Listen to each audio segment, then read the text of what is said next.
हरे कृष्ण।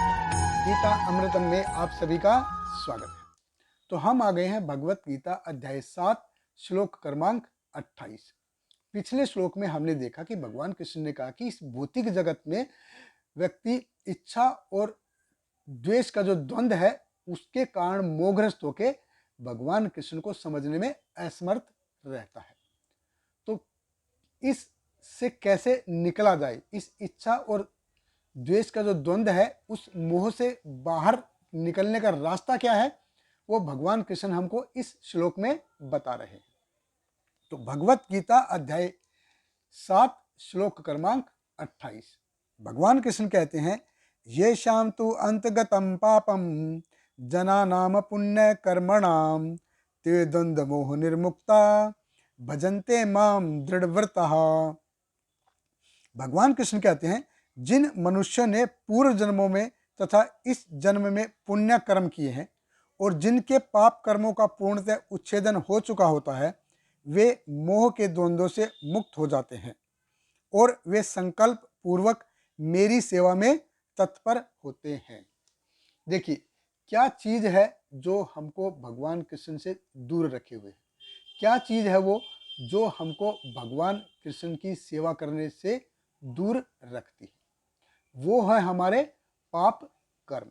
भगवान कृष्ण कहते हैं, येषाम तु अंतगतम पापम, कि जिनके पाप कर्मों की राशि खत्म हो गई है। तो मैं इस जीवन में पाप नहीं कर रहा हूं, लेकिन पिछले जन्मों के जो कर्म है, वो जो पाप कर्म है, उनके फल बाकी है, जिनकी वजह से इस जीवन में मैं दुख भोग रहा हूं या कोई भी इस जीवन में दुख भोगता है। हो सकता है उसने काफी समय से पाप नहीं किया हो। ये पाप कर्म क्या है? इस श्रीमद् भागवतम में बताया गया है बड़े सुंदर तरीके से कि 3 डब्लू हैं जिनकी वजह से पाप कर्म होते हैं।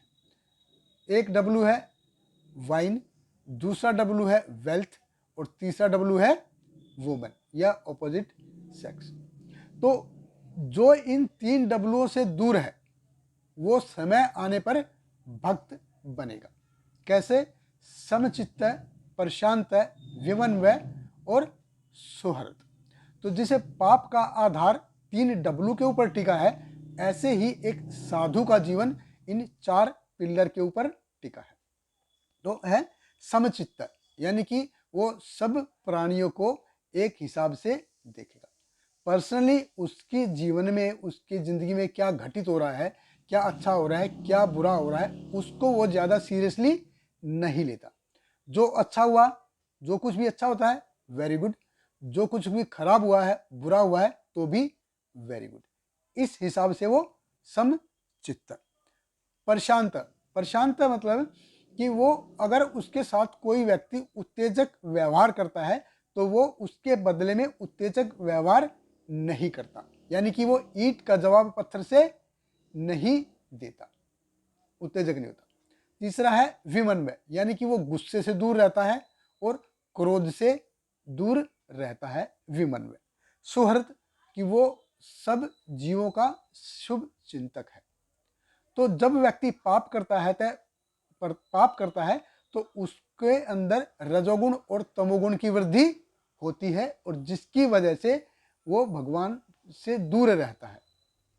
उनकी वजह से तमोगुण और रजोगुण की वृद्धि होने के कारण वो भगवान से दूर रहता है। जब उसके पाप कर्म नष्ट हो जाते हैं तो भगवान उनकी जिंदगी में सेवक को भेजेंगे, साधु को भेजेंगे। तो जो सब साधु के संपर्क में आएगा, साधुवर्ती होने के कारण, सतोगुण में वृद्धि होने के कारण वो उनकी इंस्ट्रक्शन को ध्यान से सुनेगा और उन इंस्ट्रक्शन को अपने जीवन में लागू करेगा। किसी को ये नहीं समझना चाहिए कि मेरे पाप कर्म नष्ट हो गए हैं तो भी अभी मैं भक्त बन गया हूं। नहीं, जब तक भक्ति में सेवा नहीं करेगा, भगवान कृष्ण के भक्तों की या भगवान कृष्ण की सेवा नहीं करेगा, तब तक भक्ति नहीं मिलेगी। देखिए, भगवान कृष्ण ने ये जब भक्ति बांटने का जो रिटेल और होलसेल अधिकार है वो सिर्फ अपने भक्तों को दिया है। तो जब व्यक्ति पाप कर्म से दूर रहता है तो उसमें सतोगुण डेवलप होता है और वो भक्तों के संपर्क में आके उनके इंस्ट्रक्शन को अपनाता है। तो फिर कैसा हो जाता है वो? समचित्त है, प्रशांत है, विमन्वय और सुहृद हो जाता है। तो भगवान कृष्ण कहते हैं ते द्वंद्व मोह निर्मुक्ता, कि हमको ये दूर क्या रख रहा है भगवान से? द्वंद्व और मोह। तो द्वंद्व एक्चुअली में है क्या? एक हिसाब से देखें तो द्वंद्व है एक्चुअली ये हितों का टकराव, किसी दो मनुष्यों में या दो जातियों में या दो राष्ट्रों में हितों का टकराव है द्वंद्व। जैसे कोई व्यक्ति है, वो अपने घर में आराम से है, लेकिन उसको हमेशा ये डर लगा रहेगा कि कोई चोर मेरे घर में चोरी तो नहीं कर लेगा। तो व्यक्ति सोचेगा कि चोर चोरी ना करे, और चोर सोचेगा कि यार ये व्यक्ति कब घर से बाहर जाए और मैं चोरी करूं। तो ये भी एक किस्म से देखा जाए तो द्वंद्व है, मोह है। अब इंडिया पाकिस्तान हितों का टकराव, इंडिया चाइना हितों का टकराव, कोल्ड वार के टाइम पे रशिया यूएस हितों का टकराव, आज के टाइम में फिलिस्तीन और इजराइल और रशिया और यूक्रेन, ये सभी हितों का टकराव है। तो ये मोह का निर्माण करते हैं। अभी मैं अगर उस व्यक्ति के साथ हूँ, घर में जो व्यक्ति उसके साथ हूँ, तो मैं भी सोचूंगा कि यार ये चोर चोरी ना करे, और अगर मैं चोर के साथ हूँ तो सोचूंगा कि ये व्यक्ति कब बाहर जाए ताकि ये चोरी कर सके। तो द्वंद्व, ये जब द्वंद्व निकल जाएंगे, जब जीवन से ये द्वंद्व निकल जाएंगे, तब भक्तों के संपर्क में आके दृढ़वत भक्ति करेंगे।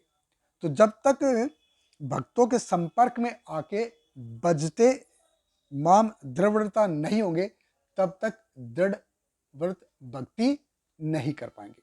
केवल मेरे पुण्य खत्म हो गए या मेरे पाप नष्ट हो गए तो क्या मैं भक्ति कर पाऊंगा? नहीं। जब तक भक्तों के संपर्क में आके भगवान कृष्ण की या भगवान के भक्तों की सेवा नहीं करूंगा, तब तक मैं भक्ति नहीं कहला सकता, मैं भजते माम दृढ़व्रता नहीं हो सकता। और ये कैसे होगा? ये सिर्फ भक्तों के संग में आके होगा। बहुत बहुत धन्यवाद। हरे कृष्णा। श्रील प्रभुपाद की जय। हरे कृष्णा कृष्ण कृष्ण हरे हरे, हरे रामा राम राम हरे हरे।